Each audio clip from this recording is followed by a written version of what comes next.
ध्यान मंदिर की वैज्ञानिकता।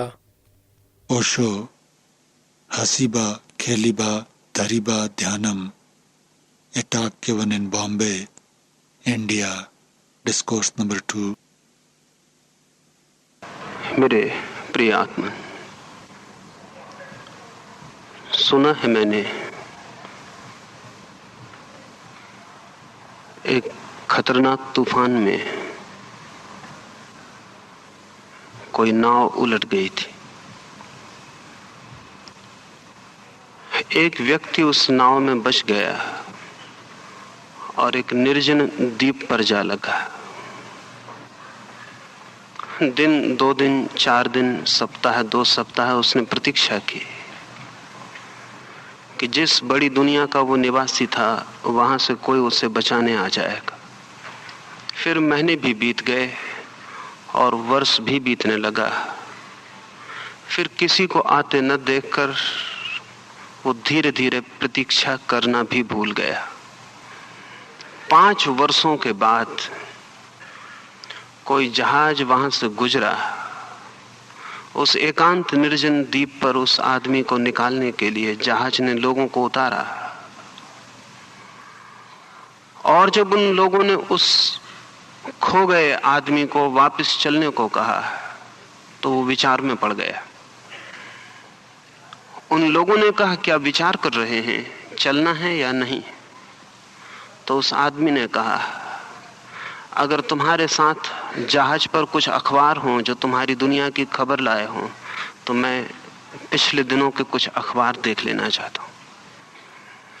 अखबार देखकर उसने कहा, तुम अपनी दुनिया संभालो और अपने अखबार भी, और मैं जाने से इनकार करता हूं। बहुत हैरान हुए वे लोग। उनकी हैरानी स्वाभाविक थी, पर वो आदमी कहने लगा, इन 5 वर्षों में मैंने जिस शांति, जिस मौन और जिस आनंद को अनुभव किया है वो मैंने पूरे जीवन के 50 वर्षों में भी तुम्हारी उस बड़ी दुनिया में कभी अनुभव नहीं किया था। और सौभाग्य और परमात्मा की अनुकंपा कि उस दिन तूफान में नाव उलट गई और मैं इस द्वीप पर आ लगा। यदि मैं कभी इस द्वीप पर न लगा होता तो शायद मुझे पता भी न चलता कि मैं किस बड़े पागल खाने में 50 वर्षों से जी रहा था।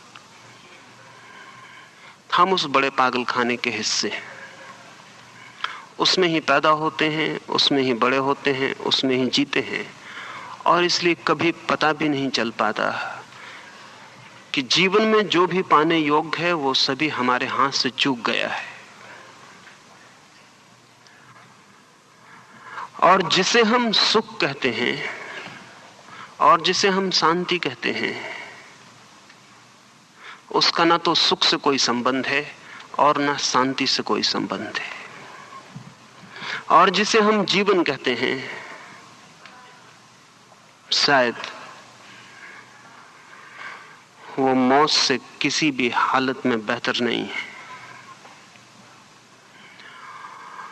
लेकिन परिचय कठिन है। चारों ओर एक शोरगुल की दुनिया है, चारों ओर शब्दों का, शोरगुल का उपद्रवग्रस्त वातावरण है। उस सारे वातावरण में हम वे रास्ते ही भूल जाते हैं जो भीतर मौन और शांति में ले जा सकते हैं। इस देश में और इस देश के बाहर भी कुछ लोगों ने अपने भीतर भी एकांत द्वीप की खोज कर ली। ना तो यह संभव है कि सभी की नावें डूब जाएं, ना यह संभव है कितने तूफान उठें, और ना यही संभव है कितने निर्जन द्वीप मिल जाएं जहां सारे लोग शांति और मौन को अनुभव कर सके। लेकिन फिर भी यह संभव है कि प्रत्येक व्यक्ति अपने भीतर ही उस निर्जन द्वीप को खोज ले। ध्यान अपने ही भीतर उस निर्जन द्वीप की खोज का मार्ग है। ये भी समझ लेने जैसा है कि दुनिया के सारे धर्मों में बहुत विवाद है, सिर्फ एक बात के संबंध में विवाद नहीं है, और वो बात ध्यान है। मुसलमान कुछ और सोचते, हिंदू कुछ और, ईसाई कुछ और, पारसी कुछ और, जैन बौद्ध कुछ और। उनके सिद्धांत सबके बहुत भिन्न भिन्न हैं, लेकिन एक बात के संबंध में इस पृथ्वी पर कोई भी भेद नहीं है, और वो ये है कि जीवन के आनंद का मार्ग ध्यान से होकर जाता है, और परमात्मा तक अगर कोई भी कभी पहुंचा है तो ध्यान की सीढ़ी के अतिरिक्त और किसी सीढ़ी से नहीं। वो चाहे जीसस, फिर चाहे बुद्ध, और चाहे मोहम्मद, और चाहे महावीर, कोई भी जिसने जीवन की परम धन्यता को अनुभव किया है, उसने अपने ही भीतर गहरे में डूब कर उस निर्जन द्वीप की खोज कर ली। इस ध्यान के विज्ञान के संबंध में 2-3 बातें आपसे कहना चाहूंगा। पहली बात तो ये कि साधारणतः जब हम बोलते हैं तभी हमें पता चलता है कि हमारे भीतर कौन से विचार चलते थे। ध्यान का विज्ञान इस स्थिति को, जब हम बोलते हैं तभी हमें पता चलता है हमारे भीतर क्या था, अत्यंत ऊपरी अवस्था मानता है। अगर एक आदमी न बोले तो हम पहचान भी ना पाएं कि वो कौन है, क्या है। सुकरात ने किसी आदमी से मिलते वक्त कहा कि तुम बोलो कुछ तो मैं पहचान लूं कि तुम कौन हो। तुम न बोलो कुछ तो पहचान बहुत मुश्किल है। इसलिए तो हम जानवरों को अलग अलग नहीं पहचान पाते, क्योंकि वे बोलते नहीं हैं, और मौन में सारी शक्लें एक जैसी हो जाती। शब्द हमारे बाहर प्रकट होता है तभी हमें पता चलता है हमारे भीतर क्या था। ध्यान का विज्ञान कहता है ये अवस्था सबसे ऊपरी अवस्था है चित्त की, सरफेस, ऊपर की परत है। हम नहीं बोले होते हैं तब भी पहले उसके विचार भीतर चलता है, अन्यथा हम बोलेंगे कैसे। अगर मैं कहता हूं ओम, तो इसके पहले कि मैंने कहा, उसके पहले मेरे भीतर ओंठों के पार और मेरे हृदय के किसी कोने में ओम का निर्माण हो जाता है। ध्यान कहता है वो दूसरी परत है व्यक्तित्व की गहराई की। साधारणतः आदमी ऊपर की परत पर ही जीता है, उसे दूसरी परत का भी पता नहीं होता। उसके बोलने की दुनिया के नीचे भी एक सोचने का जगत है, उसका भी उसे कुछ पता नहीं होता। काश हमें हमारे सोचने का जगत का पता चल जाए तो हम बहुत हैरान हो जाएं। जितना हम सोचते हैं उसका बहुत थोड़ा सा हिस्सा वाणी में प्रकट होता है। ठीक ऐसे ही जैसे एक बर्फ के टुकड़े को हम पानी में डाल दें तो एक हिस्सा ऊपर हो और 9 हिस्सा नीचे डूब जाए। हमारा भी 9 हिस्सा जीवन का विचार का तल नीचे डूबा रहता है, एक हिस्सा ऊपर दिखाई पड़ता है। इसलिए अक्सर ऐसा हो जाता है कि आप क्रोध कर चुकते हैं तब आप कहते हैं कि यह कैसे संभव हुआ कि मैंने क्रोध किया। एक आदमी हत्या कर देता है, फिर कहता है, पछताता है कि कैसे संभव हुआ कि मैंने हत्या की, इन स्पाइट ऑफ मी। वो कहता है मेरे बावजूद ये हो गया, मैंने तो कभी ऐसा करना ही नहीं चाहा था। उसे पता नहीं कि हत्या आकस्मिक नहीं है, पहले भीतर निर्मित होती है, लेकिन वो तल गहरा है और उस तल से हमारा कोई संबंध नहीं रह गया। ध्यान कहता है पहले तल का नाम बैखरी है, दूसरे तल का नाम मध्यमा है, और उसके नीचे भी एक तल है जिसे ध्यान का विज्ञान पश्यंती कहता है। इसके पहले कि भीतर ओंठों के पार हृदय के कोने में शब्द निर्मित हो, उससे भी पहले शब्द का निर्माण होता है। लेकिन उस तीसरे तल का तो हमें साधारणतः कोई भी पता नहीं होता, उससे हमारा कोई संबंध नहीं होता। दूसरे तक हम कभी कभी झांक पाते हैं, तीसरे तक हम कभी नहीं झांक पाते। ध्यान का विज्ञान कहता है कि पहला तल बोलने का है, दूसरा तल सोचने का है, तीसरा तल दर्शन का है। पश्यंती का अर्थ है देखना। जहां शब्द देखे जाते हैं, मोहम्मद कहते हैं कि मैंने कुरान देखी, सुनी नहीं। वेद के ऋषि कहते हैं हमने ज्ञान देखा, सुना नहीं। मूसा कहते हैं मेरे सामने 10 कमांडमेंट्स प्रकट हुए, दिखाई पड़े, सुने नहीं। ये तीसरे तल की बात है, जहां विचार दिखाई पड़ते हैं, सुनाई नहीं। तीसरा तल भी ध्यान के हिसाब से मन का आखिरी तल नहीं है, चौथा एक तल है जिसे ध्यान का विज्ञान परा कहता है। वहां विचार दिखाई भी नहीं पड़ते, सुनाई भी नहीं पड़ते। और जब कोई व्यक्ति देखने और सुनने से नीचे उतर जाता है तब उस चौथे तल का पता चलता है। और उस चौथे तल के पार जो जगत है वो ध्यान का जगत है। ये चार हमारी परतें हैं, इन चार दीवालों के भीतर हमारी आत्मा है। हम बाहर के परकोटे की दीवार के बाहर ही जीते हैं, पूरे जीवन शब्दों की परत के साथ जीते हैं और स्मरण ही नहीं आता कि खजाने बाहर नहीं है, बाहर सिर्फ रास्तों की धूल है। और आनंद बाहर नहीं है, बाहर आनंद की धुन भी सुनाई पड़ जाए तो बहुत। जीवन का सब कुछ भीतर है, जड़ों में गहरे अंधेरे में दबा हुआ। ध्यान वहां तक पहुंचने का मार्ग है।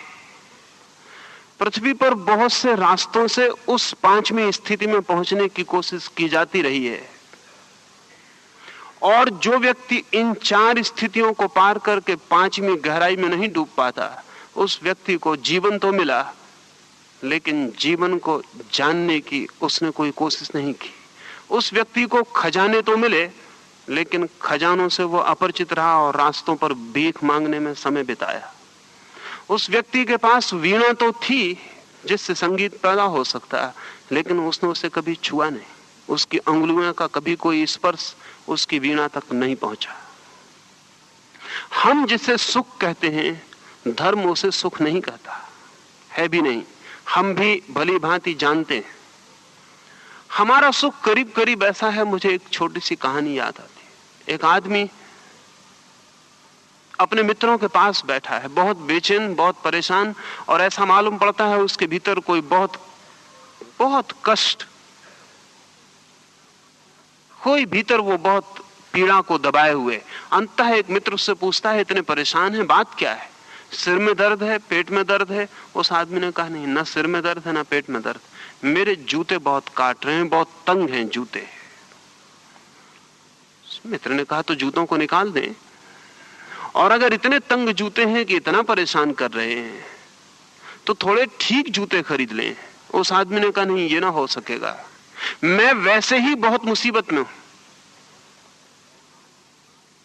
पत्नी मेरी बीमार है, लड़की ने न चाहता था जिस व्यक्ति से उससे शादी कर ली, लड़का शराबी है, जुआरी है, और मेरी हालत दिवाले के करीब है।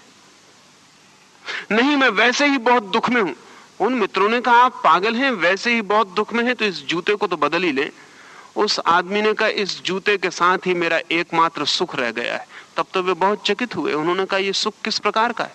उस आदमी ने कहा, मैं इतनी मुसीबतों में हूं, दिन भर ये जूता मुझे काटता है, सांझ जब मैं इस जूते को उतारता हूं तो मुझे बड़ी राहत मिलती।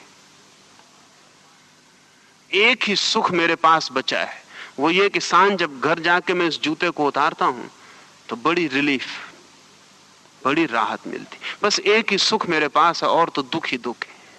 इस जूते को मैं नहीं बदल सकता हूं।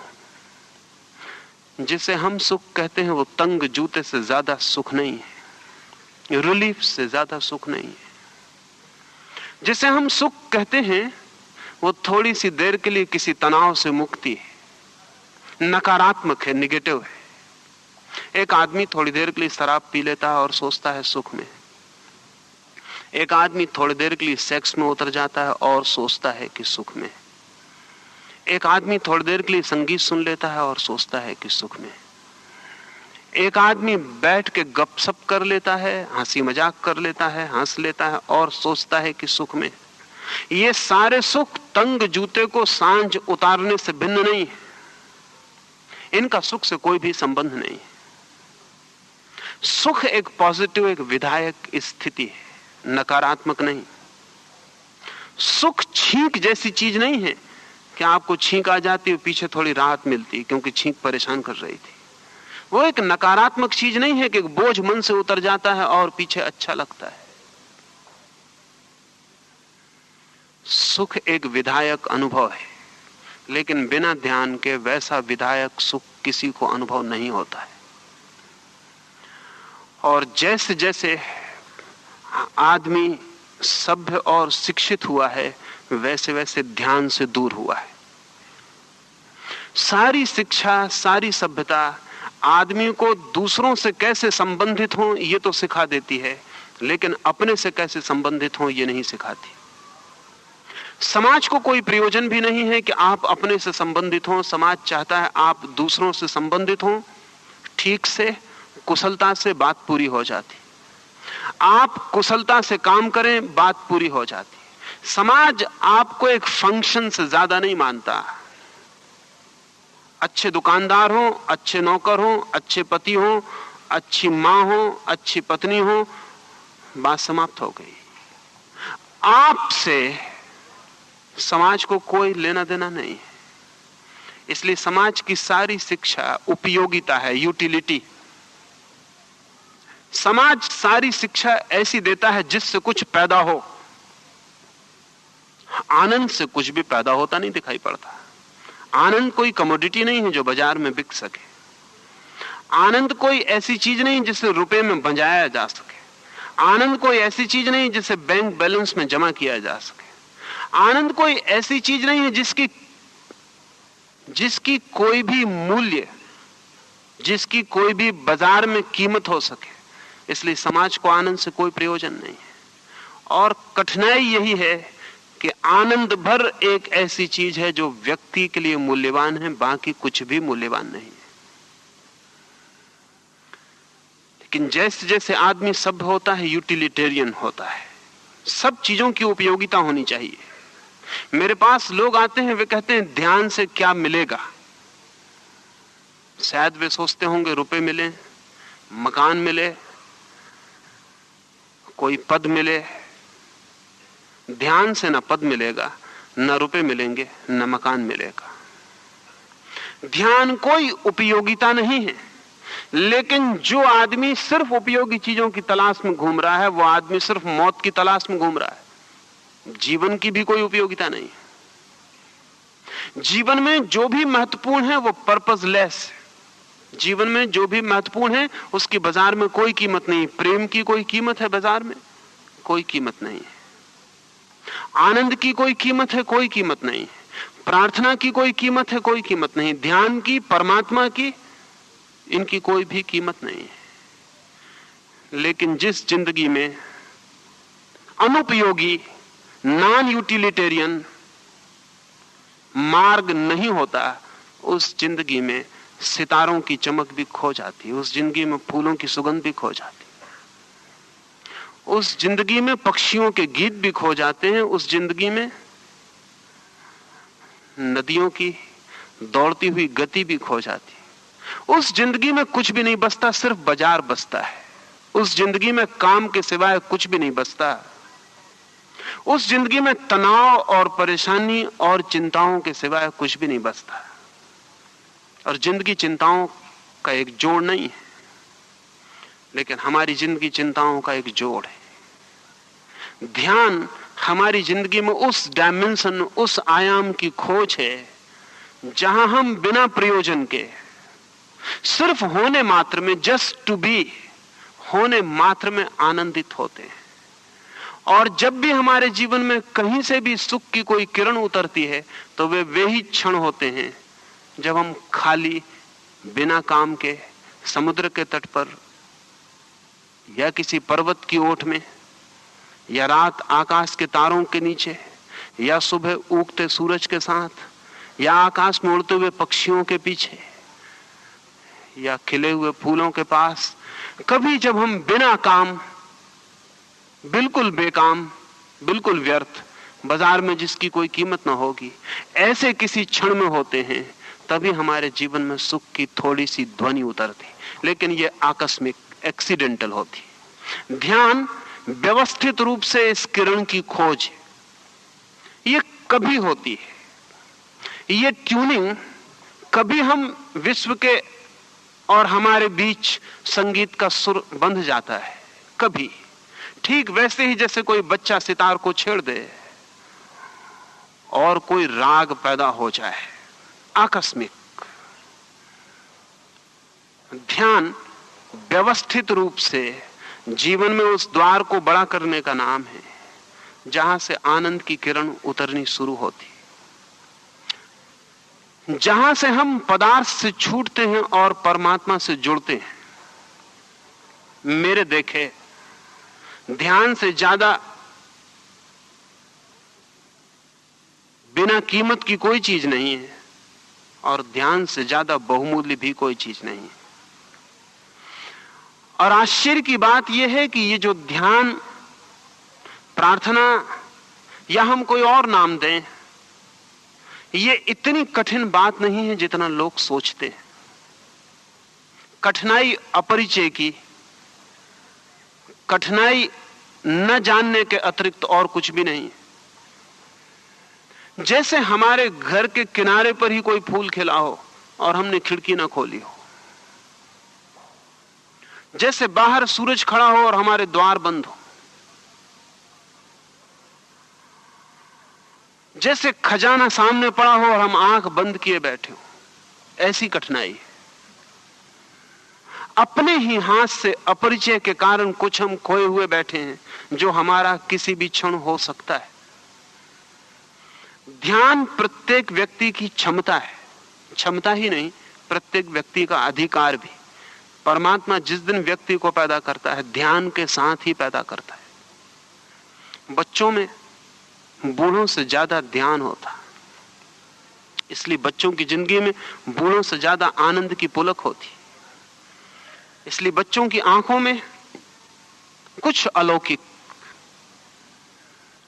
बच्चे बोलते भी हैं तो जैसे मौन भीतर से बोलता है, बूढ़े बोलते भी हैं तो मौन से बचने के लिए। दो आदमी पास बैठते हैं तो इसलिए जल्दी से बात शुरू कर देते हैं कि कहीं मौन ना घेर ले, कहीं चुप्पी बीच में ना आ जाए, अन्यथा कठिनाई होगी। फिर उस मौन को तोड़ना कठिन पड़ेगा। अगर पति पत्नी से थोड़ी देर न बोले तो खतरा है, पत्नी न बोले तो खतरा है। मौन थोड़ी देर आ जाए तो डर है, क्योंकि बीच में फिर मौन को तोड़ना बहुत मुश्किल हो जाएगा, उसे पिघलाना मुश्किल होगा। हम उसे आने ही नहीं देते, हम बोल बोल के मौन से बचते रहते हैं। बच्चे अगर बोलते हैं तो उनसे मौन बोलता है, बूढ़े अगर बोलते हैं तो सिर्फ मौन से एक एस्केप, एक पलायन। लेकिन हम बच्चों को जल्दी बूढ़े बनाने की कोशिश में लग जाते हैं। जब तक वे बच्चे रहते हैं तब तक भरोसे के योग्य नहीं रहते। जब तक वे बच्चे रहते हैं तब तक हमारी काम की दुनिया के हिस्से नहीं रहते। हम शीघ्र ही उन्हें जो परमात्मा से मिला है उसे तोड़ने, मोड़ने और अपने रास्तों में लगाने में तत्पर हो जाते हैं। इसके पहले कि बच्चा जान पाए कि क्या उसके पास था, हम उसे करीब करीब उससे अपरिचित कर देते हैं और उससे परिचित कर देते हैं जिससे वो जिंदगी भर परिचित रहेगा और अपनी मूल संपदा से अपरिचित रह जाएगा। ध्यान हमारा स्वभाव है, उसे हम जन्म के साथ लेके पैदा होते हैं और इसलिए बाद में ध्यान से परिचित होना कठिन नहीं है, क्योंकि कुछ जो हमारा है, जिसे हम केवल भूल गए हैं, विस्मरण किया है, उसे हम पुनः याद कर लेते हैं। स्मरण से ज्यादा नहीं है ध्यान, एक रिमेम्बरिंग। कुछ था हमारे पास जिसे हम भूल गए हैं और पुनः याद कर लेते हैं, इसलिए कठिन नहीं है और प्रत्येक व्यक्ति ध्यान में प्रविष्ट हो सकता है। ध्यान मंदिर से एक ऐसे स्थान का प्रयोजन है जहां किसी भी धर्म का, किसी भी मार्ग का, किसी भी तरह से सोचने वाला व्यक्ति वैज्ञानिक रूप से, साइंटिफिक विधि से ध्यान से परिचित हो सके और ध्यान में प्रवेश कर सके। इतना ही नहीं, ध्यान के मार्ग पर जो बाधाएं हैं उनसे परिचित हो सके वैज्ञानिक ढंग से। और ध्यान रहे, मैं जोर देकर कह रहा हूं वैज्ञानिक ढंग से, क्योंकि मंदिरों की कोई कमी नहीं है, मस्जिदों की कोई कमी नहीं है, गुरुद्वारे बहुत हैं, लेकिन गुरुद्वारों की, मस्जिदों की, मंदिरों की भाषा और आज के आदमी के बीच कोई संबंध नहीं रह गया। ऐसा नहीं कि मंदिर जो बोलते हैं वो गलत बोलते हैं, और ऐसा भी नहीं कि मस्जिद में जो कहा जाता है वो गलत है, और ऐसा भी नहीं कि गुरुद्वारा जो संदेश लिए बैठा है वो गलत है। वे संदेश सब ठीक है, लेकिन भाषा उनकी इतनी पुरानी पड़ गई कि उससे आज के आदमी का कोई संबंध नहीं। आज कोई संबंध हो भी नहीं सकता। आज के आदमी की सारी शिक्षण की व्यवस्था वैज्ञानिक है, और मंदिर और मस्जिद और गुरुद्वारे के सोचने के सारे ढंग पूर्व वैज्ञानिक, प्री साइंटिफिक। उनसे आज के आदमी का कहीं भी कोई तालमेल नहीं हो पाता। ध्यान केंद्र से या ध्यान मंदिर से मेरा प्रयोजन है वैज्ञानिक विधियों से, वैज्ञानिक व्यवस्था से आधुनिक आदमी के मन को ध्यान से न केवल बौद्धिक रूप से परिचित कराया जा सके, बल्कि प्रयोगात्मक एक्सपेरिमेंटली भी उसे प्रवेश दिया जा सके। और बौद्धिक रूप से ध्यान से परिचित होना बहुत कठिन है, प्रयोगात्मक रूप से परिचित होना बहुत सरल है। कुछ चीजें हैं जिन्हें हम करके ही जान सकते हैं, जिन्हें हम जान के कभी नहीं कर सकते। असल में उन्हें हम जान ही नहीं सकते जब तक कि हम कर ना लें। एक वैज्ञानिक व्यवस्था जिससे प्रत्येक व्यक्ति आज की आधुनिकतम व्याख्या, भाषा, प्रतीकों में समझ पा सके, न केवल समझ पा सके बल्कि कर भी सके और ध्यान से परिचित भी हो सके। इसमें 2-3 बातें ख्याल में ले लेने जैसी हैं। कई बार बहुत छोटी सी चीजें हमारे ख्याल में नहीं होती। डॉक्टर पर्ल्स एक अमेरिकन मनोवैज्ञानिक है।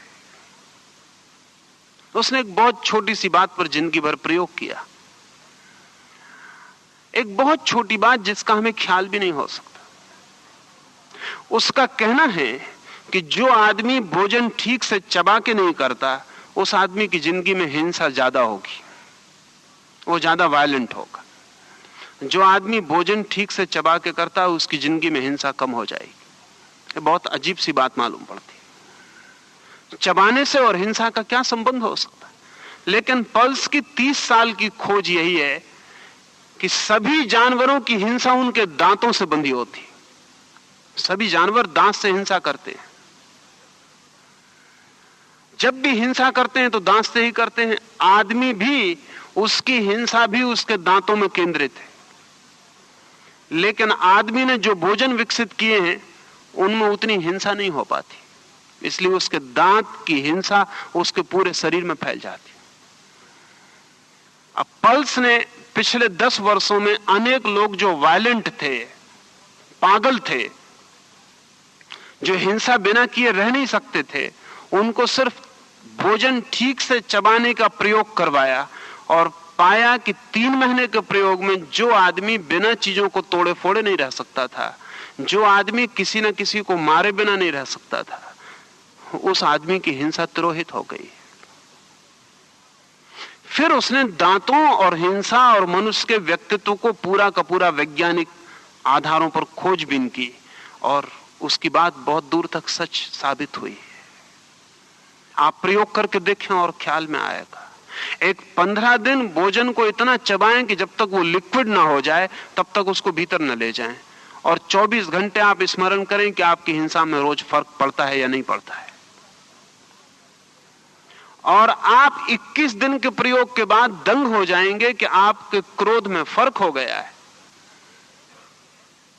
और क्रोध के लिए कुछ भी नहीं करना पड़ा कहीं कुछ और अगर आप सीधे क्रोध के लिए कुछ करेंगे तो कोई फर्क नहीं पड़ेगा। क्रोध दब जाएगा, एक तरफ से दूसरी तरफ से निकलना शुरू हो जाएगा। आपको क्रोध आ जाए जोर से तो अपनी टेबल के नीचे दोनों हाथ बांध के नाखूनों को अपनी ही गद्दी में जोर से गड़ा लें 3 बार और मुट्ठी खोलें और छोड़ें और फिर क्रोध करके देखें, तो आप बहुत हैरान हो जाएंगे। 3 बार मुट्ठी को खोलने और बंद करने में वो ताकत खो गई जिससे आप क्रोध कर सकते थे। असल में नाखून और दांत हिंसा के केंद्र हैं। सारे जानवर नाखून और दांतों से हिंसा कर रहे हैं, और चूंकि आदमी के पास दांत कमजोर थे और नाखून कमजोर थे, इसलिए उसने हथियार बनाए जिनसे उसने दांतों और नाखूनों का काम लिया है। अगर हम आदमी के सारे हथियारों को देखें तो हम पाएंगे या तो वो दांत का विस्तार है या नाखून का।